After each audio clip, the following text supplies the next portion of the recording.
Hello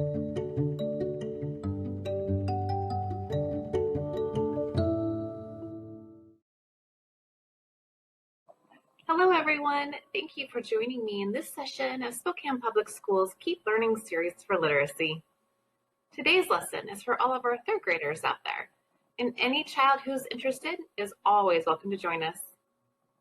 My name is Arian Stumbaugh. I'm an ELA coach at Longfellow Elementary in Spokane Public Schools, and I will be your teacher for this lesson. I'm so glad you are participating with me today. You can still tune into this lesson even if you haven't seen any of our others. Today we are reading The Journey, Stories of Migration by Cynthia Rylant. It is an informational text. An informational text is a kind of fiction. It tells facts about a subject.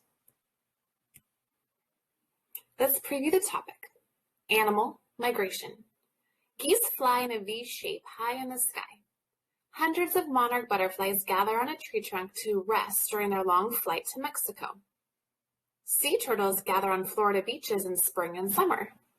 These are just a few examples of migrations made every year. A migration is the movement of insects, animals, or even people from one location to another, often thousands of miles apart. In The Journey, Stories of Migration, you'll learn why two very different creatures, gray whales and locusts, migrate and where they go. Readers, let's look at our vocabulary and context before we begin reading today. Migrate. These butterflies fly far away when they migrate or move from place to place. Survival. This bluebird flies south for the winter for its survival or to stay alive. Plenty. Some animals don't migrate in winter if they have saved plenty of food. Frightening. It is frightening or scary for penguins when leopard seals come nearby. Accidents. When moose cross busy roads to find food, accidents can happen. Solid. It is very hard for animals to find food under snow and solid ice. Chilly. Polar bears have thick fur to keep them warm in cold, chilly weather.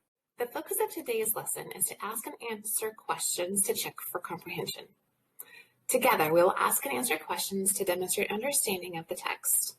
We will use the text as the basis for our answers. You'll need a piece of paper and a pen or a pencil. Please fold your paper in half or draw one line down the middle as I'm going to show you on my screen. Then label each section as I did.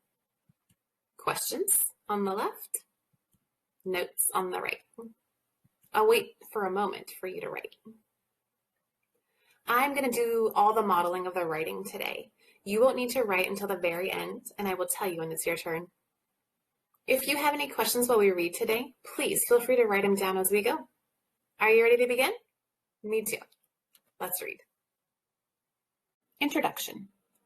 Most creatures live out their lives in the places where they are born. The tiny mouse runs in the fields where his mother ran. The gray squirrel lives in the same tall trees all her life. The cow stays on the farm. But there are some creatures who do not stay where they are born, who cannot stay. These are the creatures who migrate. Their lives will be spent moving from one place to another.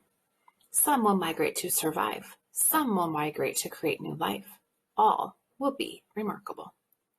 Here are the stories of two of these remarkable travelers, so different from each other, but so alike in one profound way. Each must move. The locusts. There are few migrations as dramatic and frightening as when the desert locusts are moving across Africa.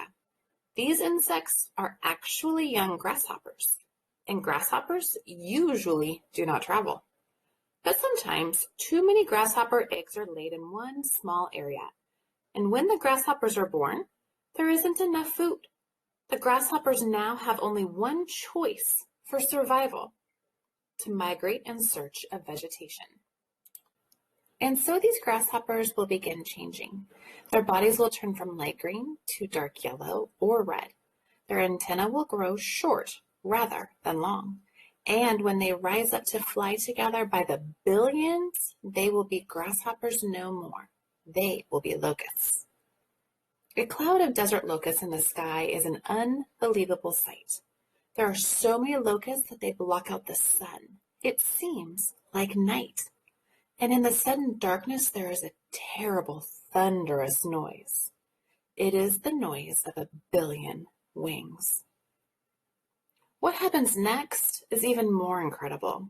When the locusts fly to the ground, they will eat every plant, every blade of grass, every leaf and bush and piece of vegetation as far as the eye can see. Within minutes, they will fly off again, leaving behind them a totally devastated landscape. And though locusts do not willfully hurt people, they want only to eat gardens, trees, bushes, grass. People may die because of the locusts. Because the gardens are empty of food, people may die of starvation. Readers, let's pause here for a moment. Look at that photograph. How does that help what is described in the text?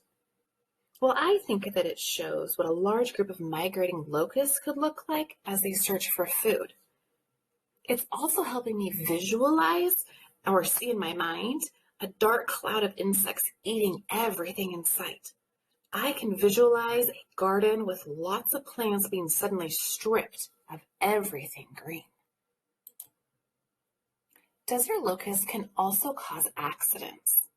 Locusts fly very high as 2 miles up in the sky, and this can make difficult flying for planes that have to move through the locust cloud. The swarms can also interfere with trains, and millions of crushed locusts on a highway will make cars slip and slide. Readers, let's pause here to ask and answer a question to check for our understanding. My question is, why would a swarm of locusts interfere with planes and trains? Do you remember what the text said? Right.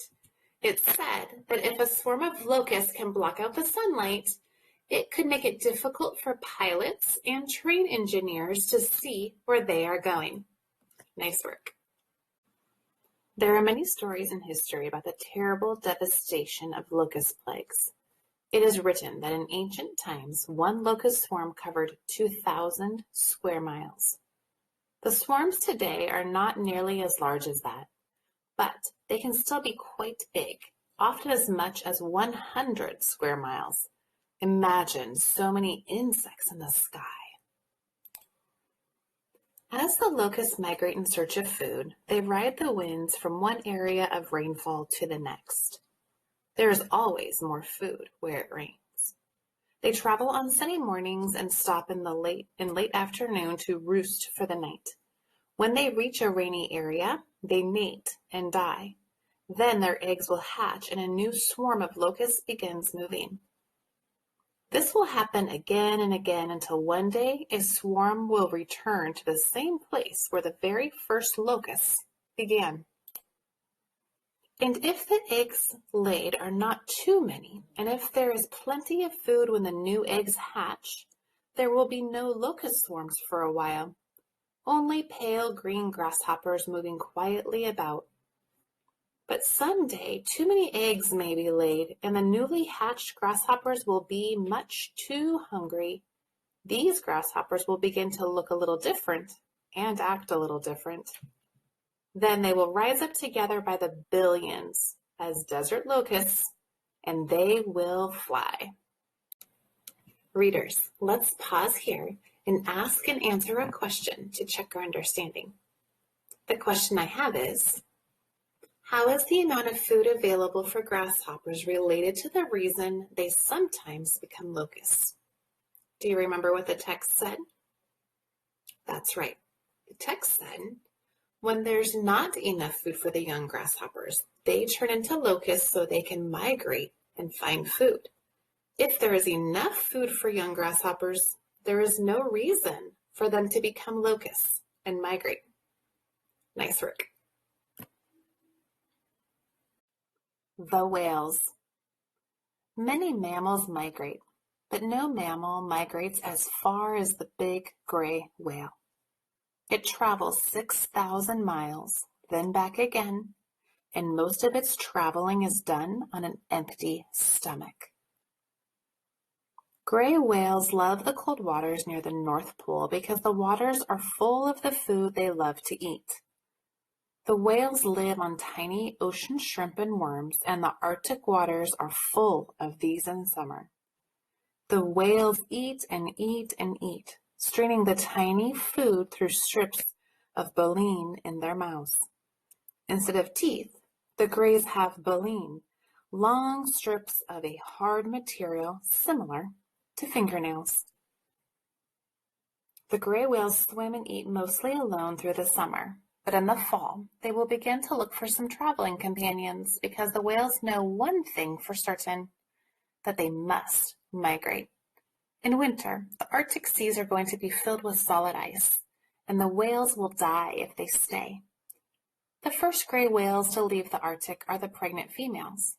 These expectant mothers want to have plenty of time to reach the warm waters of California and Mexico before they give birth. No mother wants to have a baby in icy water. Readers, let's pause here to ask and answer a question to check our understanding. The question I have is, how are the winter changes in the Arctic seas connected to the whales' reason for migrating? Do you remember what the text said?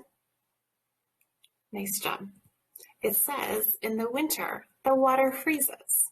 The whales will die if they stay, so they must migrate.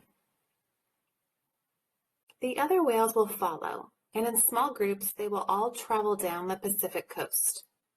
Once they leave the Arctic, the whales won't find much food again, and it may be as long as 8 months before they eat.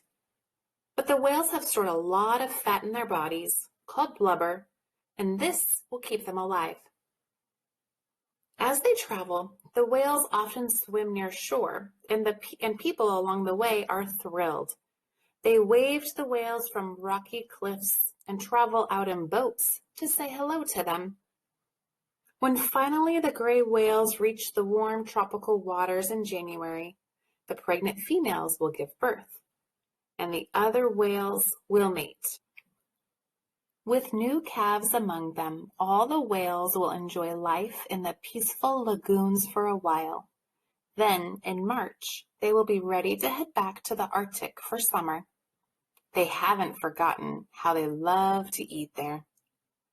This time, the males will leave first, and the females and calves will stay behind for another several weeks. The calves will have more time to grow and get stronger for the long journey. Finally, all the whales will travel up past Oregon, past Washington, through the waters of Alaska and Asia, up near the North Pole. How do the whales find these Arctic waters? No one is sure. The whales might follow the shape of the ocean beds. They might sense the Earth's magnetic field like living compasses. They may use echolocation, sending out sounds which bounce back and describe what is all around.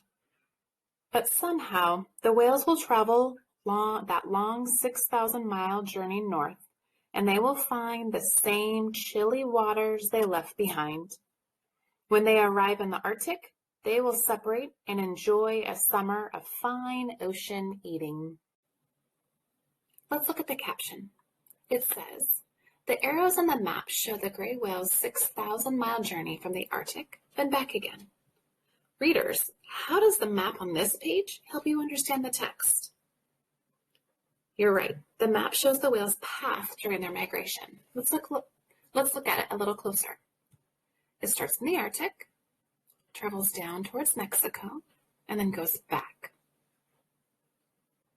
But just before the Arctic winter arrives, before the ice, something will tell the whales to find each other again, to find some company for another long, long swim.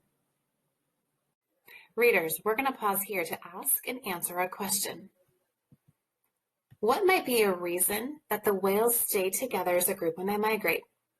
The text didn't explicitly answer that, but the author did give us a couple of clues. The whales may be safer in a group.